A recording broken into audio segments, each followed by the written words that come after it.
अभी हमारे साथ में नवादा से हैं और आरजेडी के प्रवक्ता हैं चंदन चौधरी जी। क्या सोचते हैं आप चिराग पासवान जी जो बयान दे रहे हैं, कह रहे हैं हम जो आज तक जो भी कुछ है, आज जो हम यहाँ तक पहुँचे हैं महाकाल जी का आशीर्वाद है, क्या कुछ कहिएगा इस पर?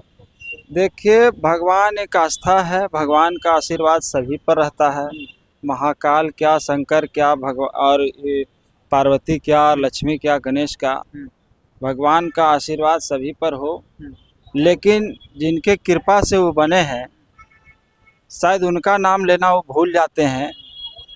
बाबा साहब डॉक्टर भीमराव अंबेडकर ने कठिन संघर्ष करके आरक्षण दिलवाया और आरक्षण के देने के बाद में वो सांसद बने हैं और एक आरक्षित सीट पर बने हैं। तो हम समझते हैं वो बाबा साहब अंबेडकर के साथ कहीं ना कहीं बेईमानी कर रहे हैं, उनकी नियति में खोट है और समाज के साथ भी बेईमानी कर रहे हैं, डंडी मारने का काम कर रहे हैं, जो कि खाता किसी और का है और गाता किसी और का है। एक हद तक कहा जाए कि चिराग पासवान जो है वो दलितों का विभीषण है। दलित समाज में बाबा साहब अंबेडकर का आरक्षण लेकर के आरक्षण मिटाने वाले के साथ में है। एक तरफ देश में संविधान है तो दूसरे तरफ भाजपा के साथ चिराग पासवान मनुस्मृति लेके खड़ा है।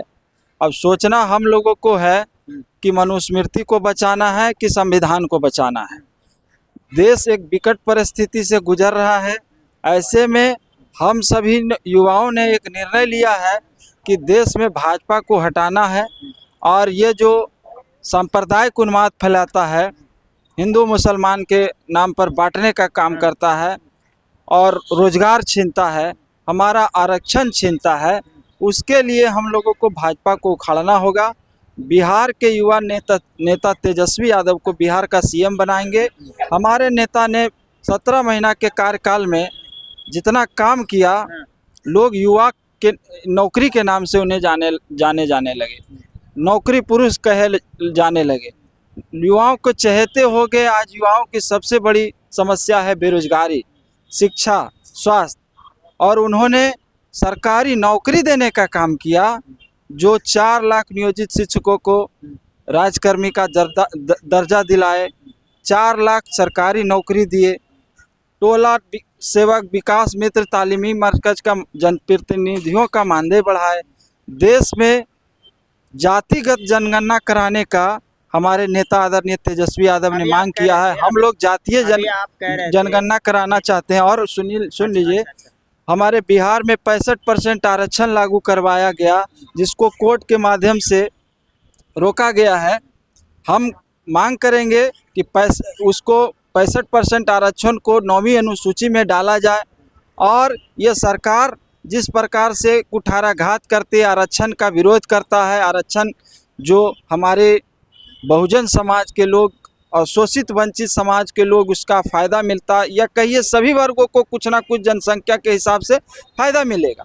लेकिन ये पुरानी व्यवस्था को मानने वाला है, जात पात को मानने वाले लोग हैं और उसी के तर्ज पर ये बेईमानी करना चाहते हैं, हकमारी करना चाहते हैं, आरक्षण बढ़ाना नहीं चाहते। आरक्षण खत्म करने वाले, लेकिन भाजपा के लोग और भाजपा से ही जो प्रधानमंत्री मोदी जी वो कहते हैं आरक्षण को कोई खत्म नहीं कर सकता है। चिराग पासवान जी भी कहते हैं कि आरक्षण को कोई खत्म नहीं कर सकता। आप सब जो झूठे आरक्षण खत्म नहीं करता है क्या? आरक्षण तो खत्म कर दिया। 65% आरक्षण लागू करवाए बिहार में हमारे नेता तेजस्वी यादव ने। क्या हुआ? हाई कोर्ट रोक लगा दिया ना जी। अबरी कैसे खत्म करेगा? अबरी क्या कहता है कि ये तो जीता जागता प्रमाण है। बिहार में जातिगत गणना करवाए नेता तेजस्वी यादव ने, दबाव डलवा करके नीतीश कुमार से 65% आरक्षण का दायरा बढ़ाया। उसके बाद में जा कर के जो है उच्च न्यायालय में, ये हाई कोर्ट में रोक लगा दिया। अभी मामला उच्च न्यायालय में हमारे राष्ट्रीय जनता दल लड़ रही है।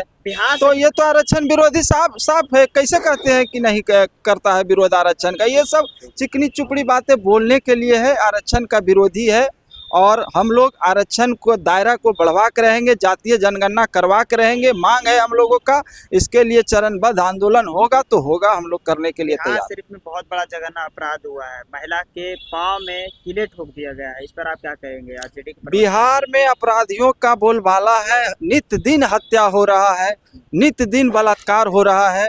यहाँ बिहार में गुंडा राज कायम हो चुका है।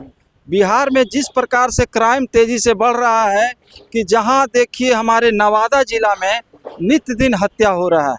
हम नवादा जिला से हैं और हमारे जिला में जब हो रहा है, मुजफ्फरपुर में हुआ, नालंदा में हुआ, राजगीर में हुआ, नारदीगंज, हमारे नवादा के नारदीगंज प्रखंड में रेप हुआ।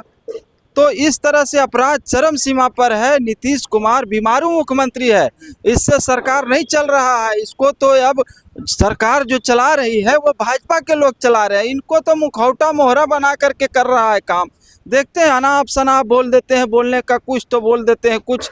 ये बीमार हो चुके हैं और बिहार में तेज रफ्तार की ज़रूरत है। तेज रफ्तार यानी तेजस्वी सरकार, तेजस्वी सरकार की ज़रूरत है। युवाओं को चहेते युवा नेता की ज़रूरत है। ये बीमारू मुख्यमंत्री को अब हम लोगों को हटाना चाहिए और हटाना होगा।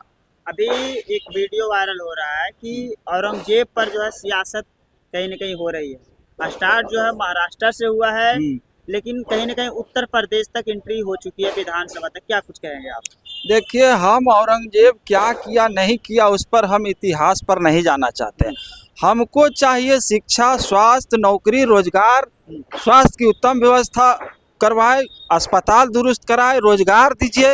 ये सब भाजपा के लोग घुमाने वाला काम करते हैं। औरंगजेब ये किया तो विष्णु ये किया तो ब्रह्मा ये किया तो हैदर अली ये किया तो सरफराज ये किया। वो सब से हम लोगों को कोई मतलब नहीं है। हम लोग धर्म निरपेक्ष हैं। इस देश का संविधान सेकुलर है, धर्मनिरपेक्ष है और हम लोग निरपेक्ष को मानते हैं, मानवता को मानते हैं। और ये सब चीज़ पर हम लोग उलझने वाला नहीं है। ये सब बयान जो है घुमाने वाला है। औरंगजेब क्या किया नहीं किया उससे अब हमको अभी क्या मतलब है। हमको चाहिए तत्कालीन जो वर्तमान हम लोगों को जो सुविधा है, हम लोगों को जो होना चाहिए, डिमांड है लोगों का।